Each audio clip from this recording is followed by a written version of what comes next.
What's up guys, today I'm going to be talking about update 33. The main reason I'm making this video is because a lot of people seem to be confused on this whole new Manaprism Protector stuff, and I know it was a little bit confusing. I was confused at first, but I got it all figured out and I'm going to break it down to you, so I hope you guys understand. So, one thing you should know is that the new Manaprisms are kind of like gems, you know. As you guys know, all the gems that you see in your gear, you can examine other people's gear and you can see gems, you can see what level they are. With these new Manaprisms, you can't. The only people that can view them are the people themselves that have it.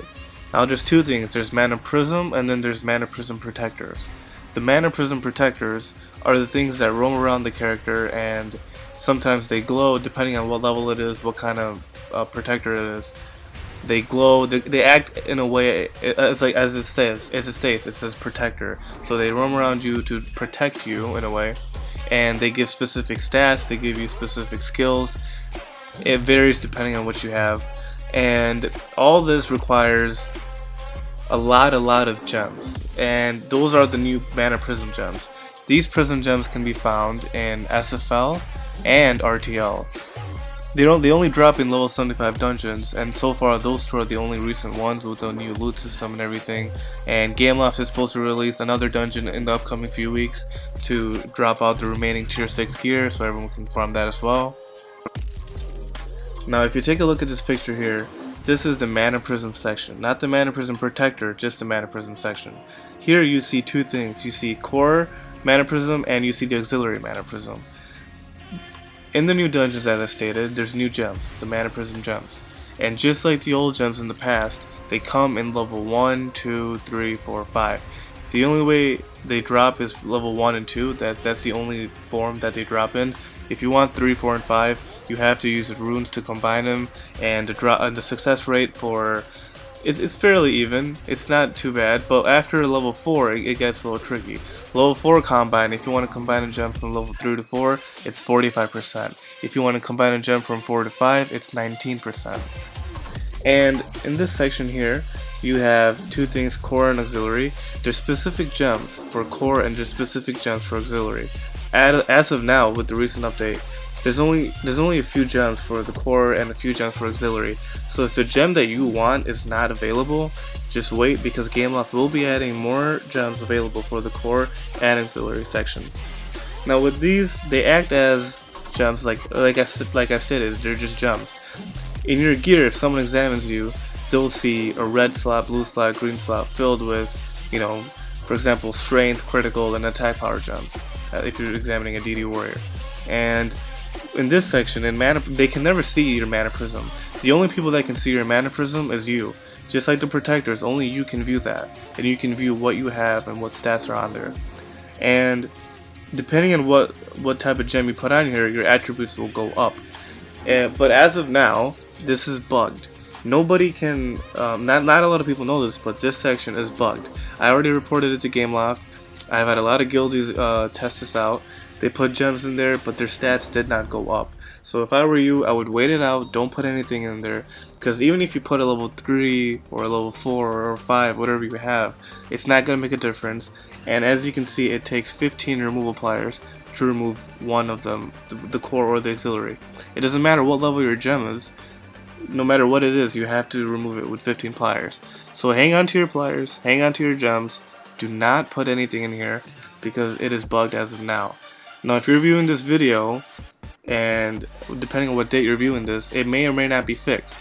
So please check with your friends, depending on when you're watching this, and if you want, you can test it out yourself as well. So now I'm going to be explaining what the Manaprism Protectors are, exactly what they can do for you, and how you can get them.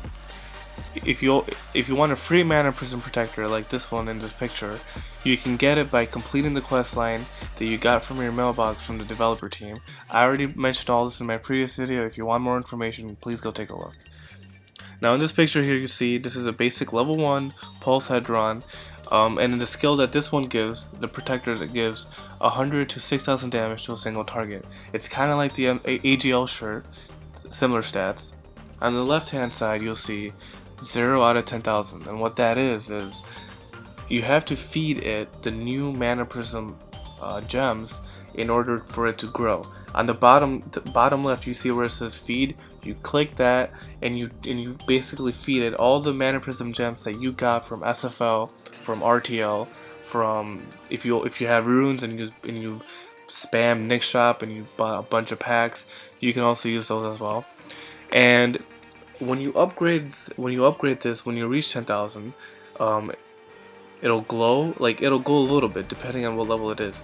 From level 1 to level 2, I'm not so sure about that, but when you reach from level 2 to 3, it definitely glows. What color it glows depends on what type of protector it is, and you can get all sorts of different protectors in the Nick Shop as well.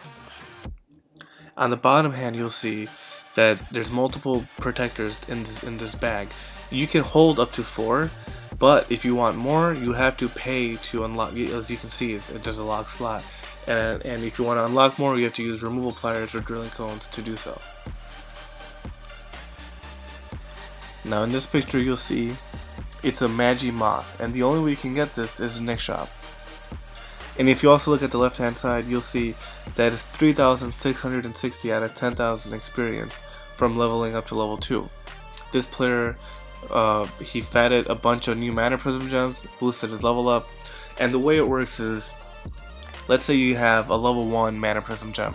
It'll feed this protector a certain amount of experience. Now the higher level the prism gem is, the more experience you can feed the protector. So for example, it takes 5 Manaprism level 1 gems to combine and make a level 2. Same thing for level 2 to 3, it takes 5 of each type.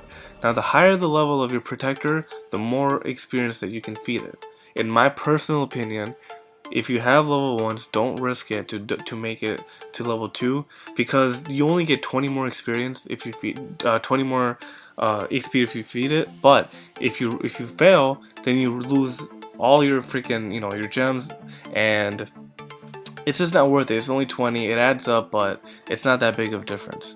And as you can see, each protector has a different spell. So this one, it heals the master 5 times really quickly, up to 24 to 1,868 HP. And this specific moth, is at the moment it's level 1. When it gets to level 3, it'll glow and it'll be around the character, and it's the same thing as the other one. When you reach level 3, your protector will glow. Now depending on what kind of protector you have and what type it is, the color and variation will it'll differentiate. This picture here, you'll see a Pulse Hydra on level 3. It's a basic one. It's not the one from Nick Shop. It's not an epic one. It's normal. Now when you reach a higher level, you can unlock on the right side, as you can see, the Manaprism Protector spell. These are passive skills. They're not skills where you can drag it from your spell bar or your spells and drag it to your spell bar. They're passive. That means they're always there. They're just gonna activate whenever the prism activates. And on the bottom, underneath it, you'll see, you can't really see it because it's cut off on this picture, but those are your vibration spells. These are skills that you can drag and drop on your spell bar, on your sidebar, and you can use whenever you want to. Now for this specific, this Pulse Hedron, it heals the master 50 to 8k HP within 20-meter radius. So that's what it does. So if you want that much health back, you have to use the skill on your sidebar. It's not passive. And as you can see, it glows. Any level 3 will glow. It doesn't matter if it's epic and if it's a basic one. This one right here, this is a Masterpiece Magi Moth.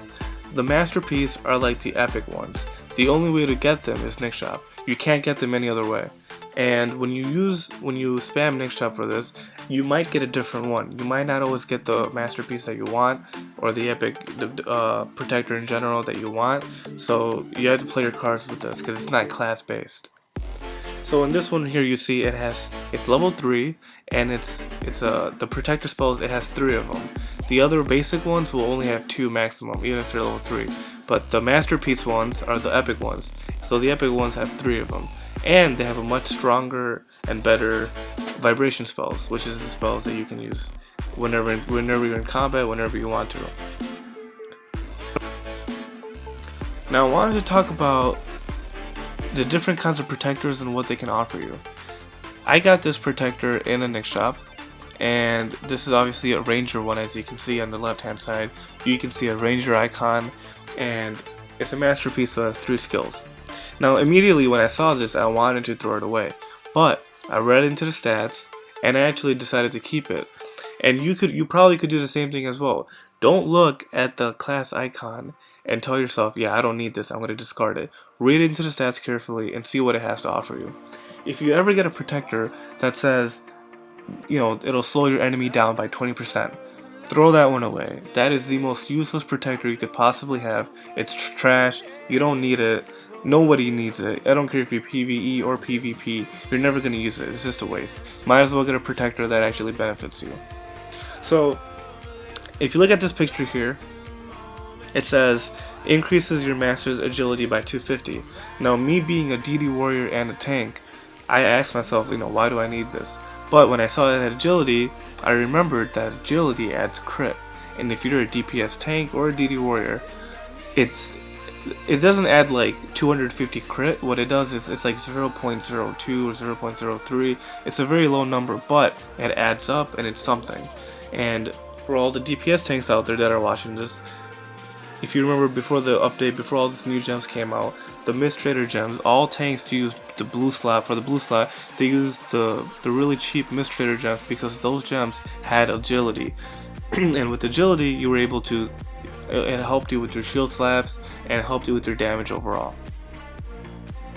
If you look at this picture here, you'll see this Dispel deals 50 to 4,500 damage to a single target, and it does that to anyone near you that's within a 5-meter radius.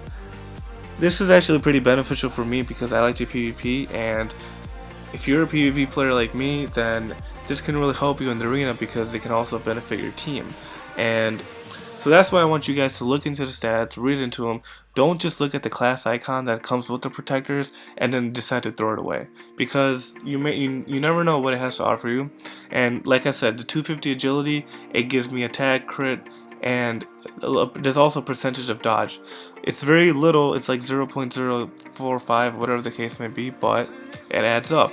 Now I don't know if this is going to really help me, but I'm going to definitely try it because I can equip up to 4 free protectors. So if I don't like this one, I can always change it out for one that I do like. And of course, do not forget to give Gameloft your money, because Gameloft has to remind you every time you log in to spend your money. Here you'll see, in this picture you see a Nick Steel special offer. They give you all these cool looking packs. They're in the Nick Shop and the Royal Market. There are a lot of runes, and just for the sake of this video, I did go ahead and purchase one of the biggest packs that they have, and to see what's inside of them. I opened it thinking I would get, like some kind of cool epic protector. I didn't get shit.